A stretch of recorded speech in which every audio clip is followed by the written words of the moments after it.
Hello and welcome back to the Everything Canada Soccer Podcast, episode 7. I'm back here with Felipe. Hey, Always a pleasure to have you, Felipe. So you. we're going to just start off like we always do and run through the fixtures that we just had this week and kind of talk about it a little bit to start off with.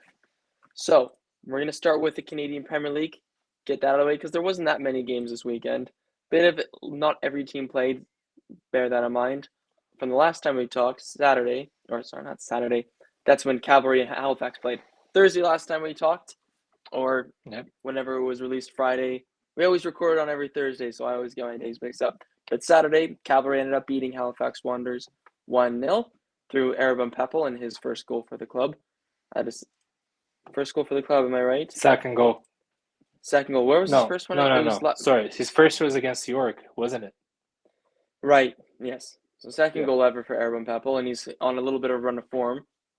Good for him to get those legs moving, get a little bit of traction on, as he did go over to Europe and try to get a couple of trials there in the English Premier League. But unlucky for him, he has to come back to Canada, come back to the Great White North. But it's a pleasure having him as a Cavalry fan. It's good to see the youth products come from my own club, Foothills, where I coach at, just go right through the system.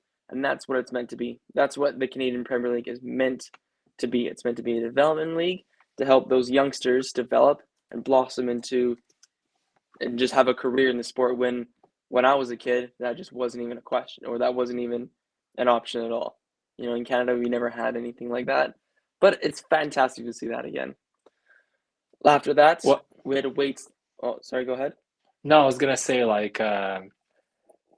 you're seeing that for y'all, like for youth, that has been increasing as well, because you work with that, younger athlete crowds, right? So have you seen that increasing as well, like players going to Europe to youth academies at like younger age, like 14, 15, 16? There's a couple players that are definitely like looked at. Like we have a lot of connections over in England on, I think it's mostly the East Coast with a couple clubs. Yeah. We've just got another age development manager that's got a connection with Wolverhampton Wanderers. So definitely in the future, and this is just Foothills, this is just one club. We're not even talking about like Toronto or over there in Halifax, who they have connections to, Pacific FC. I mean, it was Dominic Zator who moved from Cavalry because mostly of wage reasons and whatnot. But York had a connection to a club in Europe. I forget where. Was it Romania? I forget where, but basically had a connection, and he played in Europe for a little bit before he came back to play for York now. So there's little connections here and there that we're seeing the Canadian Premier League develop, and it's just beautiful to see. But back to the results, Forge and Pacific, which was an exact rematch of the 2021 final at Tim Hortons Field, and Forge finally got their revenge. They were dominant in a lot of ways. Obviously not crazy. They didn't put up an insane amount of shots. They only had 3 on target, but guess what? Those 3 went in.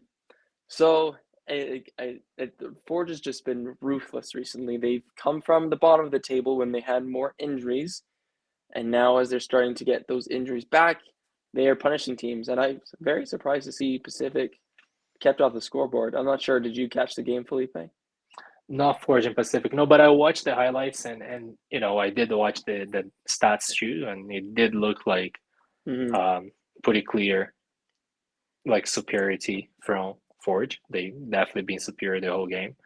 Control ball possession, more passes, more volume, more shots on target. So yeah, and also, what is the name of Tristan Borges is having a really good run as well. You're talking about Peppo from the Cavs, but Tristan Borges have been, I think, like 3 games in a row now. Has been scoring, has been playing quite solid. So yeah, he's just like it gets FC Edmonton. Borges as well got a hat trick that game, and to come in and to do have a performance maybe not as good as Edmonton, but still good against the reigning champions. That's definitely something to keep an eye on.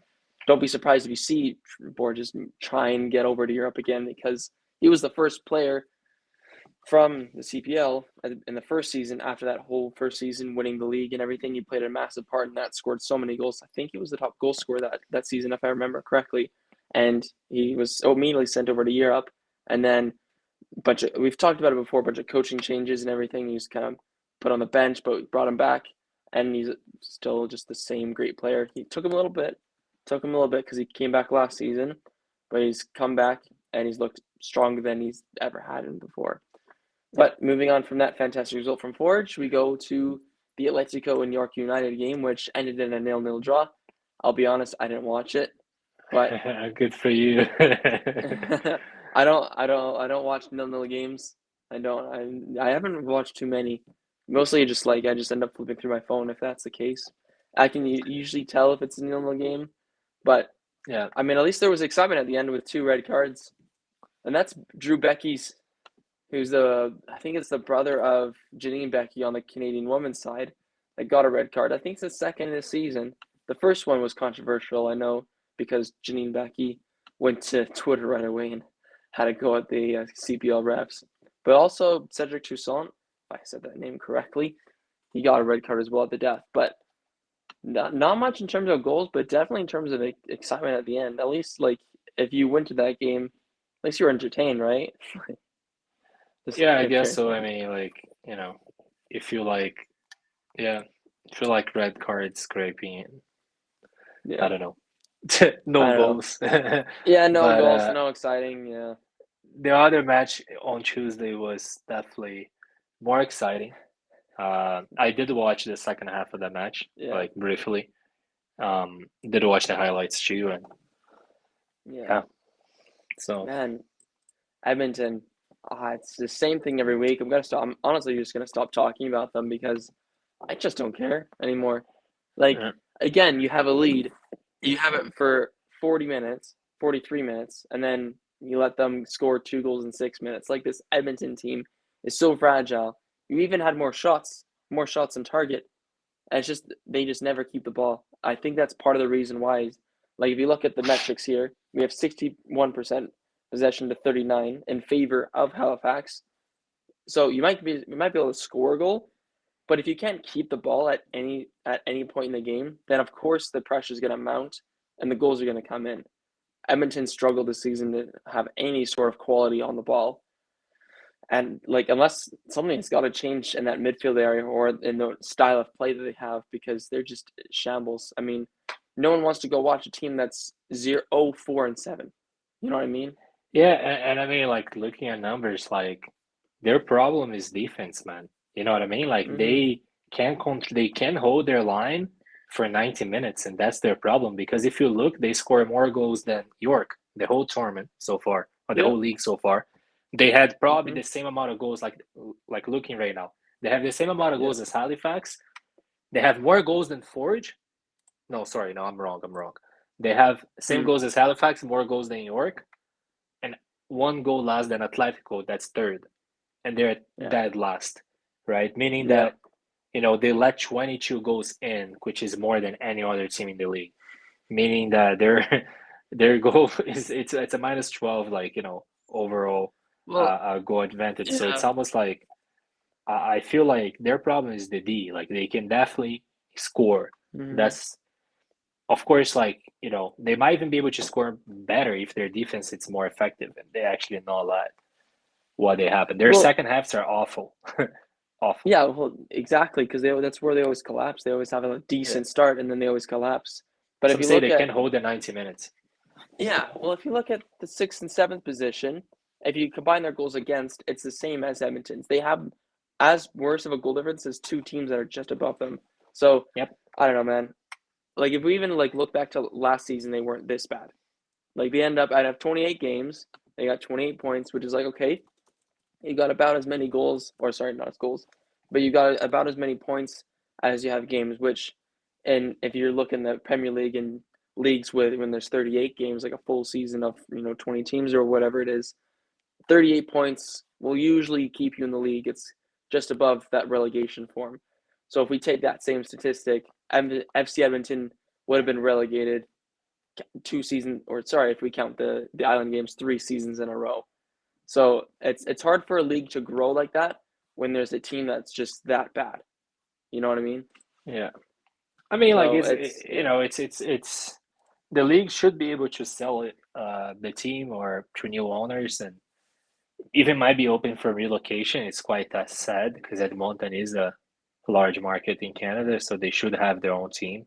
They should. But maybe even like relocating to a different province and opening a new team in Edmonton might give a new life to the league, you know. Well, actually, Uh, I like my sorry to interrupt, but my siblings had or my little brother had a tournament last weekend.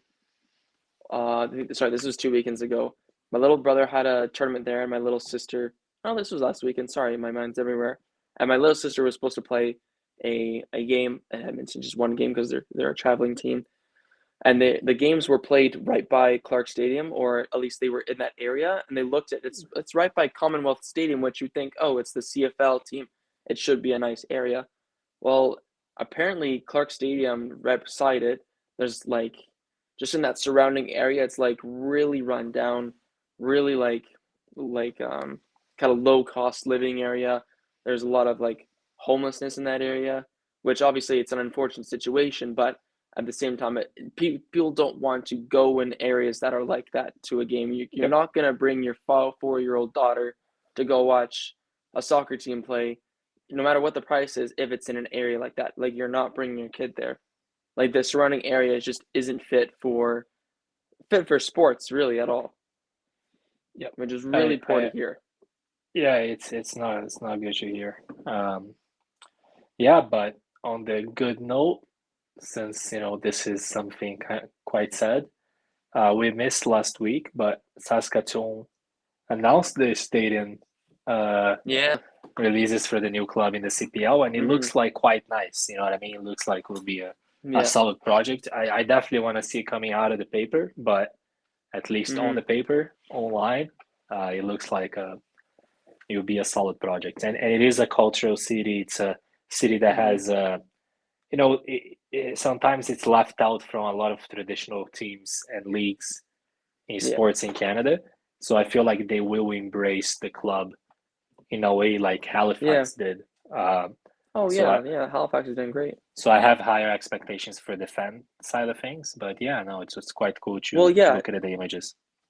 I'm not sure if you know much about the Canadian Football League here, but the Saskatchewan Roughriders, the football team in I think Yeah, it's Regina that it's yeah, based. yeah, yeah. They're crazy. They're the best fans in the entire I CFL lived in league. Manitoba for many Yeah, years, and they have I the guess you would Banjo have been in that Ball, area.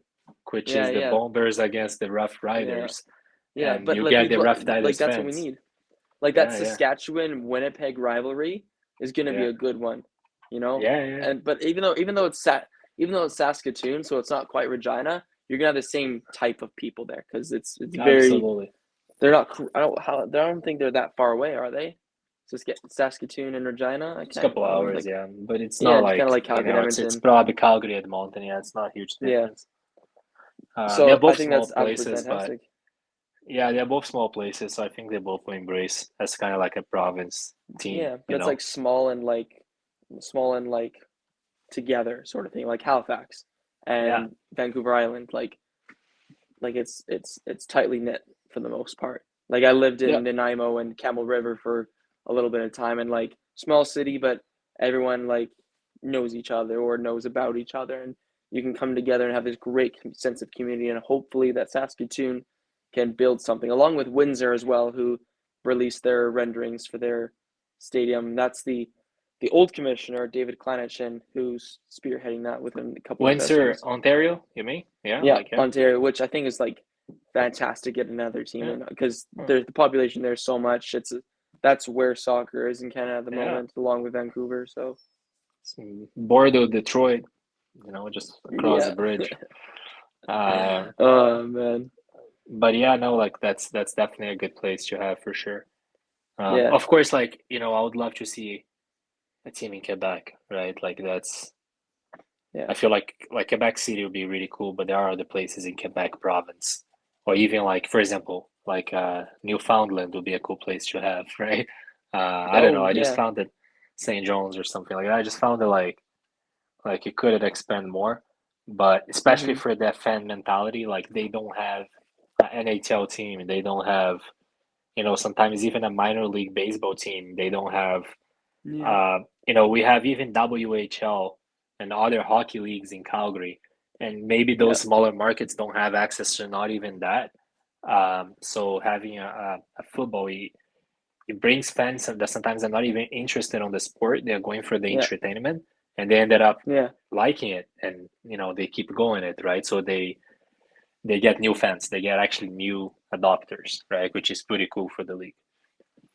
Yeah, and I think that's one thing just on Cavalry that they've done brilliantly is for you come in and it's like it's Spruce Meadows. It's very warm and welcoming, and Yeah. there's beautiful trees everywhere. There's great grass. It's trimmed to the inch and everything like that. Like it's nice. And then when you get onto the field, it's a nice field. It's very nice to look at. This where you sit, it's nice. And at the end of the day, whenever there's a corner kick or a free kick, you have everyone smashing their feet up against the metal seats and everything like that. And it creates this like warm atmosphere because not everyone can sing the songs. They're pretty simple, but not everyone's going to sing. But everyone can kick their seat and create this noise and be a part of it. And I think that's something that Cavalry has done very well. I was there for the inaugural game. It was like negative like 5 or 10 or whatever it was. It was snowing. It was like May 4th and it was snowing in Calgary Classic. And just like a corner kick came in, some people started bashing on the seats just cause, and then everyone started. Then people around us started doing it, and then everyone was doing it, and then that's how we scored our first ever inaugural goal in the CPL was through a Dominic Zator header. I think that was the first one, but it was just like from day one they created a culture, and hopefully places like Saskatoon and Windsor can find something that brings them together. Yeah, So that'll be interesting. yeah, so Cavalry, sticking with them, ended up yesterday beating, or at the time yesterday, so Wednesday, beating Valor Good 4-2. game. Very Yeah. good game. We love it when there's goals. Started out with an own goal. Aaron Peppel hit it. It came off Stefan Cabrera, sorry, my bad for the pronunciation, and ended up going in. Sergio Camargo back from injury, made it 2. And then in the second half, we had a blitz of 4 goals. Felipe, I'll let you, since you ended up watching the second half, I'll let you kind of tell what happened. Well, it was just it was a back and forth, right? So Mason Trafford on that, I think was a header, right? Like, or a Yeah, crossing, yeah, uh, I think so. it's right Yeah, beyond the area, and then Papel, like I think it was 5 10 minutes after, just quite yeah, it was right after, and then right on the overtime when the game was already like won by Cavs, in my opinion. yeah, They scored their second goal, which didn't really change anything. Like it was already like yeah, overtime, like literally. So not yeah, overtime, sorry, extra time. So yeah. it wasn't really worth it. I don't even remember how the Valor goal happened, to be completely honest with you. But Um, the yeah, that's a good question. Oh, the 93rd minute one. yeah Yeah, that was I think Marco Carducci had played it out to I think it was Adekugbe, and Adekugbe took a little bit too long on the ball. They stole it, went right back and shot the ball from an angle and beat Carducci through the legs. And Carducci was like mad afterwards. That's how I remember it. Because he was just fooling around with it on the edge of the box in the 93rd minute. Like, yeah just start yeah. passing. Like, why? Like, that's a good mentality from a team that's trying to be better. It's like, let's be serious about it, right? So you don't see that Yeah, I very know. often. So yeah, like second half, like um, definitely the Cavs dominated for 30 Hmm. minutes. The Valor, of course, tried in the end. They scored a goal, but it was a solid. They dominated when they had to, because the game Hmm. was relatively tight. So yeah, it was a good game. I mean, good Yeah, game for us, bad for the people in Winnipeg, or the Valor fans. Let's say yeah, that. but it was an entertaining game overall. Absolutely, absolutely. Walter Ponce, like their striker, is a good player. Um, Hmm. like watching him play.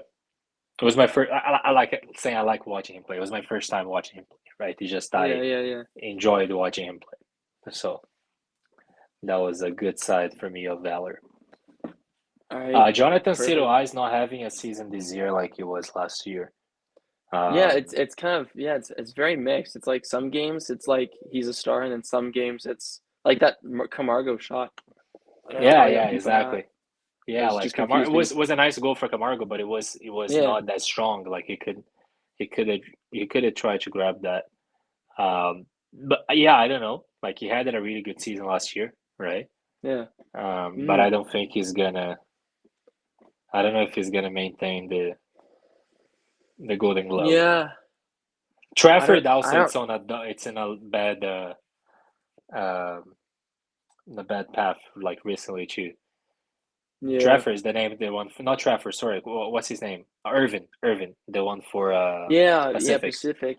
Yeah, he's Yeah, not been. He got that's what beat I meant. from half not recently, so Yeah, no, it's and that was a bad positioning too, right? Like I mean, I'd probably say the unexpected but standout bad keeper is position. Carducci. Carducci hasn't really made a mistake. Not like a big mistake or anything like that that I can think of, unless I'm just being blind. But so I think that's your front runner for your Golden Boot, right? Or sorry, not Golden Boot, Golden Glove, right there. Yeah, yeah. But that wraps up the CPL. Now we're gonna move on to Canada. After all that disputes and everything like that, we actually finally got to watch them play.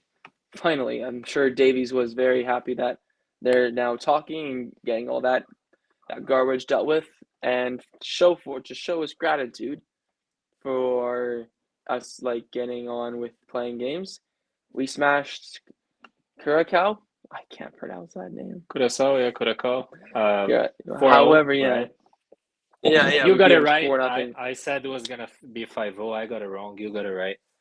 It So was close though. I was at the end when I was watching the game. I'm like, man, like I'm so stoked. I'm gonna get it right, but also I do want us to score another goal because more goals, more fun. But I'm glad I got it right.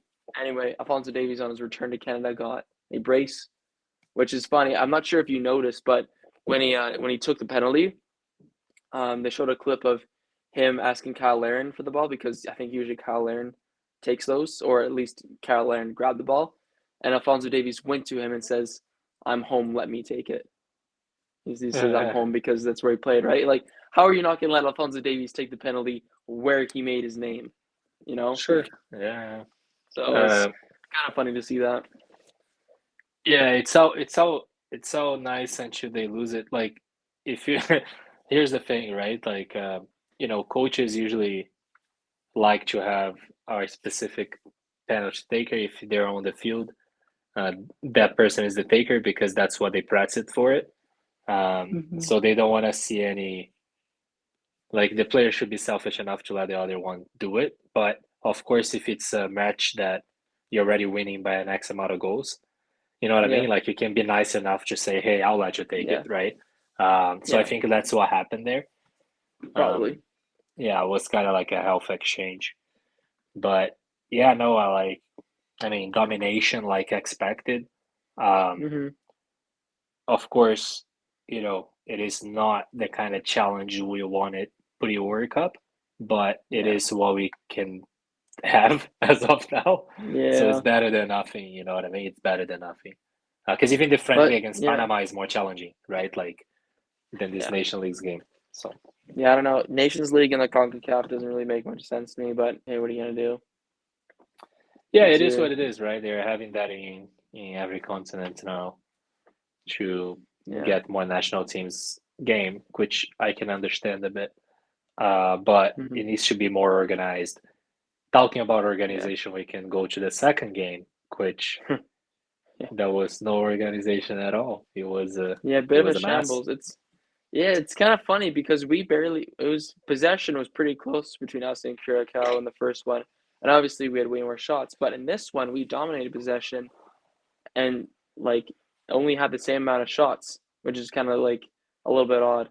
Which I get the pitch was absolute garbage, but like you said before we started recording, it was bad for both teams. Like it's not like Honduras is playing on Yeah, this beautiful blades of grass. They're playing on the rainy garbage as well. But in all honesty, I don't think we should be playing on those pitches. I think CONCACAF needs to like take a stand and say like no, we can't. Like there needs to be certain conditions to meet in order to play these types of official games. Like if it's a friendly, who cares? But for these games, when it's like an actual yeah. competition, Like then I in think there needs to be higher CONMEBOL, standards. Yeah, sorry for interrupting. I was just gonna Yeah, say no. in CONMEBOL in South America, they still have games under bad conditions like that, but it's Mm-hmm. up to the ref to stop the game and deem as unsafe for football prats that are for soccer prats or whatever, right? Like if it Yeah, feels like, yeah, for example, like if it's uh hailing, or something that mm, can put the yeah, player's liability, like health at liability. So I don't think, to be honest, I don't. I think in that case there it should be up to the ref, but the ref should be instructed to wait, see if the field can do a drainage system, see if the rain stops. Games yeah, should be allowed on the rain, but yeah. Of course. fields that have infrastructure for filtration and proper like it Yeah, looked like you were playing water polo at certain places on the field. yeah. You kind of knew it that when the player was passing the ball was going to stop. You know what I mean? Like you already Mm-hmm. knew the spots on the field watching the game, and that it shouldn't be like that. But you still watch a lot of things like that in Asia, in North America, in South America, in Africa. Yeah, Unfortunately, the only federation that has that well control is WAFL. Um, yeah, so, and even like that, you still might see a game like that in a lower quality game in Europe.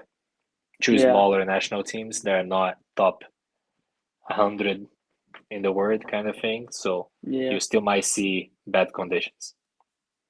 Yeah, like if it's like Armenia and Latvia or something like that, or like what is it?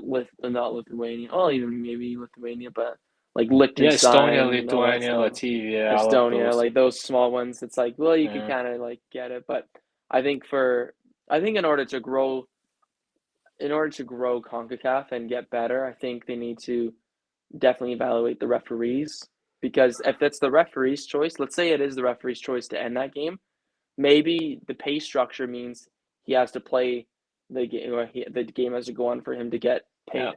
Like we don't know how that all works. Which is if I'm a ref and I travel that distance and I'm not going to get the full pay if I don't play the game, I'm playing the game no matter what, and we're just going to suffer through it.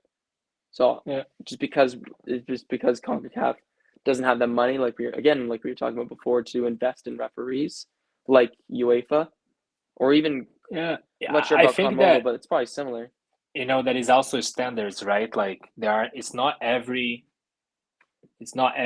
national referee that can referee FIFA Mm-hmm. official games like the nation leagues. You know what I mean? It's like the Yeah. World Cup. You cannot go to the World Cup as a ref if you got to be a FIFA ref. You got to be certified by FIFA, not just certified by Canada Soccer. You need to be certified by FIFA. So in Yeah. this case, they usually choose like the best from each federation, right? So that was probably one of the best refs from a country like Panama, El Salvador, or something like that. Yeah.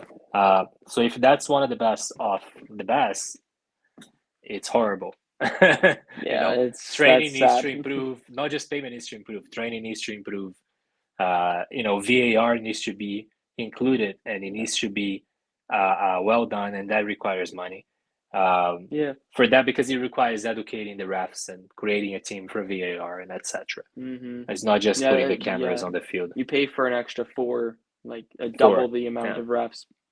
So It's not it's probably not the definitely same yeah. cost of the same guy running on the field, but it's No, still a but it's higher something. operational cost. Yeah. Yeah. So So yeah, no, I feel little like tough things loss. needs to Yeah. be more professional. You know what I mean? Like I feel like that's the right word. It's really Yeah. amateur right now. Professional. You know, I feel like the level of referee that you and I would see on a on a game you and I can play kind of fake. Like it's Yeah. not. It is not high level referee. So Yeah, I'd almost say that some refs that ref me when I play are like, well, they could probably do this exact same job as that person, you know? if it not matter. And like but when the CPL was created, I remember talking to people about it, and they're like, oh yeah, like the league's fine, like there definitely would be good quality players and coaches. The one thing that we're missing though is good quality refs. So they had to push a lot of if you see this is like insider stuff, trust me. Like if you see refs that you don't like in the CPL, it's because Canada Soccer or whoever it is, Canada Soccer Business or whoever's in charge, they had to push referees through quicker because usually there'd be like amount of experience that you need, a level of skill that you have, certain fitness requirements, certain like game reading requirements, memorization of Yeah, rules and everything like that, and then on top of it, performance in a high in a high intensity game. And a lot of these refs that you see right now they were rushed through that process. They were like, they needed refs right away. And so they did that, especially with the World Let's Cup get coming it. up. They Yeah. need a bit more of Yeah, that, yeah. right? So that's why you're seeing a lot of these refs make mistakes, and the same refs every single Yeah. game that you watch the CPOs, because it's like you have a pool of refs in Canada, and then you have refs that actually want to do a smaller circle of refs that actually want to go higher, and then you have this tiny little circle of refs that are actually capable of it. Like maybe a handful. Like you could probably count on your hand the amount of good refs in the CPL, like that are like that could go on In to the one 1%. hand. Yeah, on one hand. Honestly, I think there's 4 to 5 refs in the whole league Yeah, I bet. that would be like, Yeah. I trust you, Yeah. and the rest will Yeah, shout no, at. I try to not think too much about referee at this stage of the league because Yeah, otherwise I'll get it's kind of disappointed. tough. So I don't even remember their faces and names, so I don't get upset about it. So I don't take it personal, you know. Yeah, I don't Uh, know. I know a couple from that are from Calgary, but that's about it. Cool, man.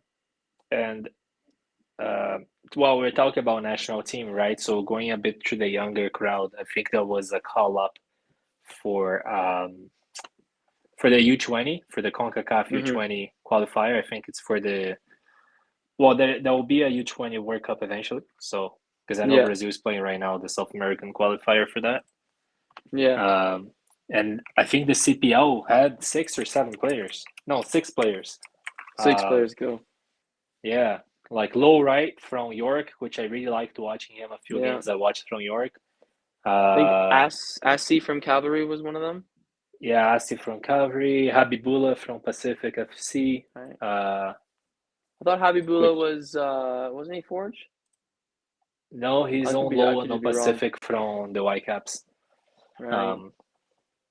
And then the kid from Valor FC, Catavolo. Yeah, Catavolo.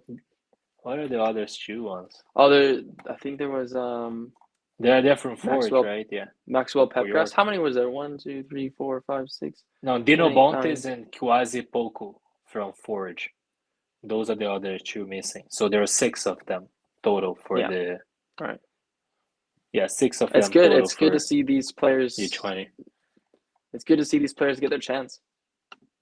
Yeah, absolutely. And they have a kid playing the Brazilian league for Palmeiras, which is one of the best teams in Brazil. Palmeiras, yeah. He's a striker. He's Canadian, so he's on that call up too. His name is Thiago Coimbra. It's on the forwards. So, yeah, it'll be cool because he's like Brazilian. Like he born in Brazil but lived to Canada as a kid. So it'll be quite interesting. And that is the defender that was on loan to Valor FC before Ferdinand, Kiesen Ferdinand, which is from CF Montreal. So okay.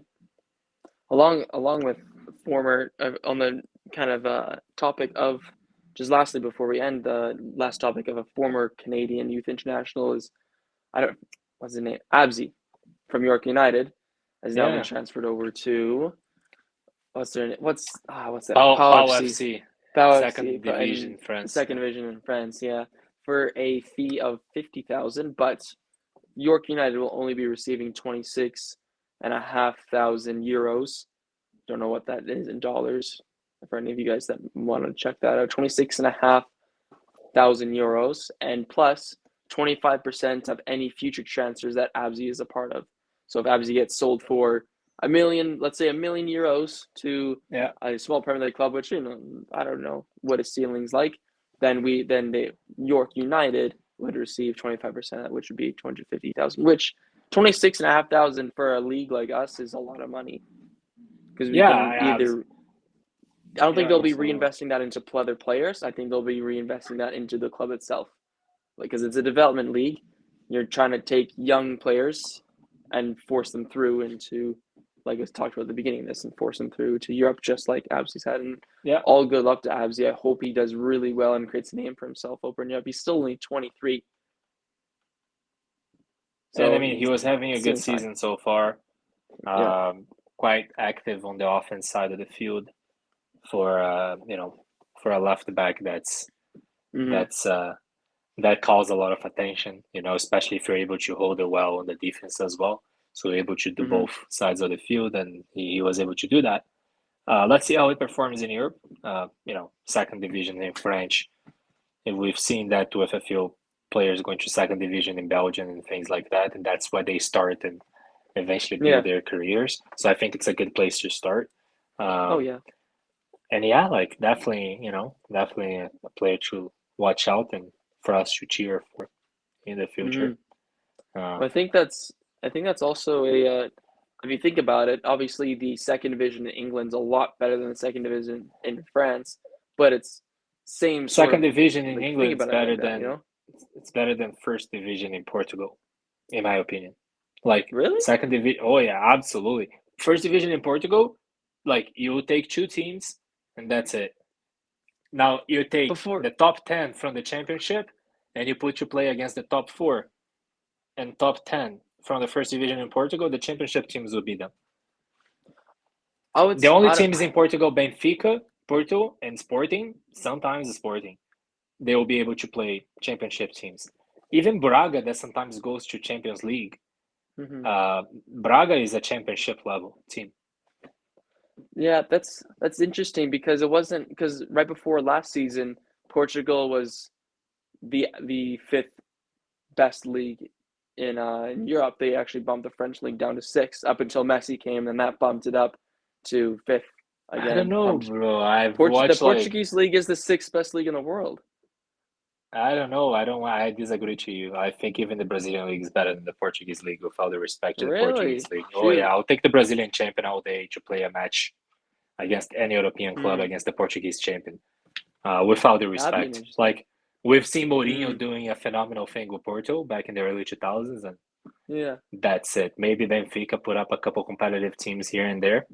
That's it. Like they are not a top-notch nation for their league. Hey, Cristiano Ronaldo is one of my favorite athletes. Their national team is really strong, Yeah. but their league it's really bad. They Huh. have financial problems. Clubs cannot. They don't pay that well. Um, Well, yeah. The championship has financial problems. for example, the team that Eustáquio was playing, Passos Ferreira. If Passos Yeah. Ferreira played the championship, they wouldn't even qualify for the Premier League, and I'll tell you that. No, they probably Nottingham wouldn't qualify for the Forest, Premier League. No.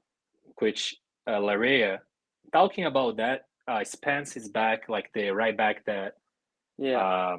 he was playing that had a phenomenal season. He's not gonna go back to Nottingham, so That's good for Larea. Larea might have a chance to pick up that starting lineup. But Hmm. anyways, Nottingham Forest, for example, is a much better team than Passos Ferreira. So Yeah, I could. Yeah, I agree with that. I don't know. I just think that maybe the top three teams like your Sporting, Benfica, Porto carry that league, and then maybe Braga as well, just a little bit. But those four teams, I'm not sure any championship team could really say that they could beat. Like I don't, Bournemouth and Fulham Fulham, aren't beating those teams. Fulham can beat or can do a fair match against Sporting or Braga, for example. They can't I don't know even. They if they can't can even. beat. They finish 20th every season. They come back up though. In the Yeah, I Premier League, they get always it. get I get relegated. it. I get it. And Benfica and Porto are also not outstanding, right? Like if they play any Premier League teams, they usually have a hard time.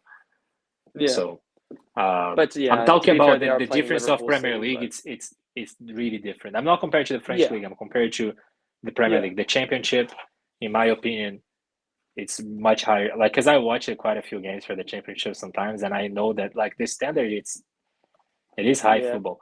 One league that's devaluated that a lot of people think that's just Barcelona and Real Madrid, and it's not because there is quite a few other teams. La Liga, they do have good clubs. That's not hmm, just Real Madrid and Barcelona. yeah. Um, they just have they just lead the league because of they're insane rich, but doesn't diminish the other clubs. Well, So for the longest time, the way the contract worked was Real Madrid and Barcelona got most of the TV money, most of the sponsorship money, and that's what kept them so successful for so long. It's kind of a dark thing to talk about, but the way that Atletico Madrid was able to kind of break into that top two, that's why it was so special, is because they were getting pennies compared to what Madrid and Barcelona got. And now I think I don't think those rights are the same anymore. So I think that's why you're seeing Real Sociedad actually make that's 2 seasons in a row now that they've at the beginning of the season had a great start and stayed up at the top and then eventually kind of moved back down because quality shines. But now you're starting to see other teams start to make a bit of a dent with those two. And Madrid and Barcelona, even though Madrid won the Champions League, they are weaker than they were 4 years ago. So you want to know the difference of total market value from, that's accumulating every club and players Yeah, from the championship to the Portuguese League. The championship is $1.22 billion in value, and the Portuguese League is 1.27, so it's pretty close. So that's why I was trying to compare, because I feel like those leagues in level, like the championship, it's like if you're not better, it's just right below, and it's subjective, Yeah. I'm just looking at. I look at the. If you look at the website, for anyone watching, it's is this the Transfer right one? market. I don't look at transfer market for that because they just do market values. There's another website that I've used. What is it called? I forget. It was like an algorithm that they sort of used. But they rank the EPLs first, obviously. Spanish division is second, German as third, Italy fourth. But usually the German and Italian leagues go back and forth like this, which makes sense. The German league is a development league, and everyone says, "Oh, it's a bad league." No, it's because you have a couple teams. It's because you have Bayern Munich that play the system really well, and they use their history and success to lure players over, like any top team, right? And the other teams don't do bad. It's just that's what it is right now. It'll change in 5 years, and that hurts as a Munich fan. I mean, Frankfurt just won the Europa League, right? Like Red Bull was they're good teams. Red Bull is a competitive team in the Champions League now. Borussia Dortmund was on the finals, the semifinals of Champions League a few years ago. So it is a league that always have clubs. They have clubs with history. You know what I mean? Like such as Hertha Berlin. Like we can name it at least clubs in like 10 clubs in Germany that have tons and tons of fans, supporters, and history. And they can build good clubs every 1 or 2 years every decade. But Bayer has the monopoly mainly because of the history, the power. Like it's a powerhouse, right? Like in Europe, you know what I mean? Like put a top 3, top 4. They're always going to be on the conversation, right? So so after Germany and Italy, it goes France, which is arguable. Then it goes 6, 7, 8. They're really close. Portuguese, Dutch, Brazil, and I think that just depending on what players are playing for who. If a Brazilian youngster that's tearing up the league gets sold, then obviously the value of that league moves down, and vice versa with everyone. But honestly, I'd probably put them all in the same area. And then it goes Mexican 9th, Russian 10th, and then the English Championship in 11th. Behind the Russian, bro. Behind the Russian league's not bad. I mean, obviously right now they're not playing, but I mean, they are. I think they are playing. They are Moscow. Playing. They are. Yeah, CSKA, Zenit. Like they have Lokomotiv. Like they have a few traditional teams. I get it. I don't know, man. I just think that championship is probably one of the most competitive leagues in the world, and the level of players that come from there, it's insane. The amount of talent that top tier British teams from the Premier League loan to gain experience for a year or two in the championship, it's insane. You know what I mean? Every team in the championship will have 1 or 2 players from Chelsea, West Ham, Arsenal. You know what I mean? Like, and that's young talent. Those are the players that are going to be running the Premier League in a few years. So it's good to watch that. Of course. Cool, man. All right. Little off topic at the end, but that's completely fine. It's good to talk about those sorts of things. But it's been a pleasure having you, Felipe. I'm glad that we're able to talk about these things. If anyone wants to be on, just message us and we'll see if you even know anything about this sport. No, I'm just kidding. But hopefully you guys liked it. We'll send you a test, subscribe. Yeah, exactly. Send a little test of what your football knowledge is. But subscribe, and share with a friend. We'll see you guys next time. Peace.